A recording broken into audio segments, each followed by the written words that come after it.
Assalamualaikum warahmatullahi wabarakatuh. Nama saya Akhir Kalam, NIM 19020102048 dari kelas Muamalah B. Saya akan menjelaskan tentang ahli waris dan pembagiannya. Pertama-tama kita perlu mengetahui apa sih ahli waris itu. Ahli waris dalam kajian Islam adalah orang yang berhak mendapat bagian dari harta orang yang meninggal. Kata ini berasal dari bahasa Arab yang terdiri dari gabungan kata ahl dan waris. Menurut Kamus Besar Bahasa Indonesia mengartikan ahli waris sebagai orang-orang yang berhak menerima warisan. Makanya ia disebut sebagai ahli waris, di mana ia diberi hak secara hukum untuk menerima harta dan kewajiban yang ditinggalkan oleh pewaris. Sedangkan pewaris sendiri adalah seseorang yang telah meninggal dunia dan meninggalkan sesuatu yang dapat beralih kepada keluarganya yang masih hidup. Dasar hukum waris Islam yang pertama sudah tertera dalam Undang-Undang Nomor 7 Tahun 1989 tentang Peradilan Agama. Kemudian telah diubah menjadi Undang-Undang Nomor 3 Tahun 2006 dan berakhir diubah dengan Undang-Undang Nomor 50 Tahun 2009 sebagai perubahan kedua atas Undang-Undang Nomor 7 Tahun 1989 tentang Peradilan Agama. Sedangkan dasar hukum waris Islam yang kedua yaitu Instruksi Presiden Nomor 1 Tahun 1991 tentang penyebarluasan hukum Islam. Syarat waris dalam Islam. Dalam hukum waris Islam bersumber dari Dr. Andes Mustafa Al-Kin dalam kitabnya menyebutkan bahwa terdapat 4 syarat utama yang harus dipenuhi sebelum melakukan pembagian warisan.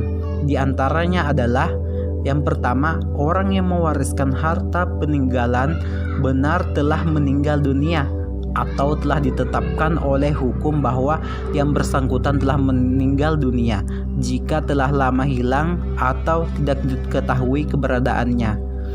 Yang kedua yaitu ahli waris masih hidup. Yang ketiga, ahli waris memiliki hubungan dengan pewaris karena hubungan pernikahan, kekerabatan, dan memerdekakan budak. Dan yang terakhir yaitu ahli waris yang ditetapkan oleh hakim berhak menerima warisan yang telah ditinggalkan oleh pewaris.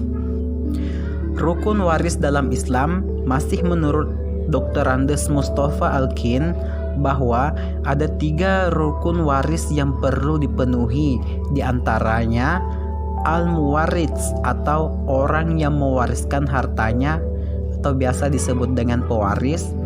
Yang kedua ada al-warits, orang yang mewarisi hartanya atau ahli waris. Dan yang terakhir itu al-maurutsi, yaitu harta warisan yang ditinggalkan oleh pewaris setelah meninggal dunia.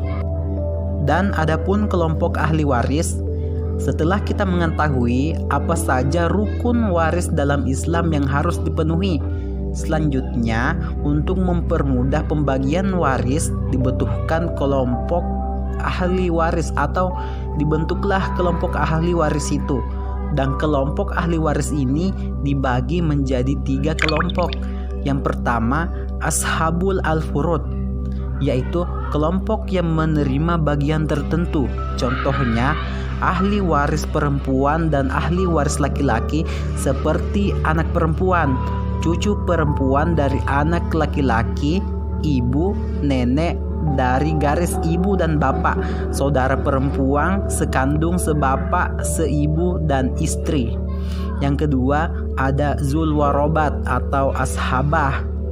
Ashabah adalah kelompok yang menerima sisa setelah dilakukan pembagian kepada ahli waris ashabul al-furud.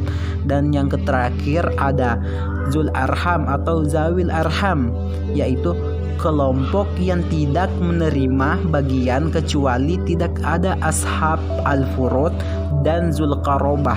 Contohnya seperti cucu perempuan dari anak perempuan dan kakek dari garis ibu.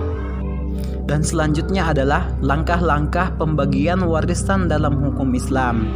Yang pertama yaitu menentukan ahli waris yang masih hidup dan berhak mendapatkan warisan.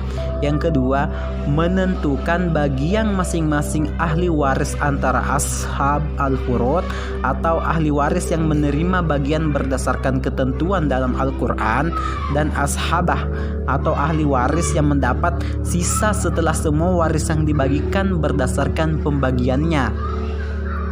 Dan yang ketiga yaitu menentukan asal masalah kelipatan persekutuan terkecuil, contohnya 1/2 asal masalahnya dan 1/3 asal masalahnya. Dan yang terakhir, menentukan siham, nilai yang diberikan dari perkalian KPK dan bagian pasti ahli waris dari golongan ashabul al-furud masing-masing ahli waris.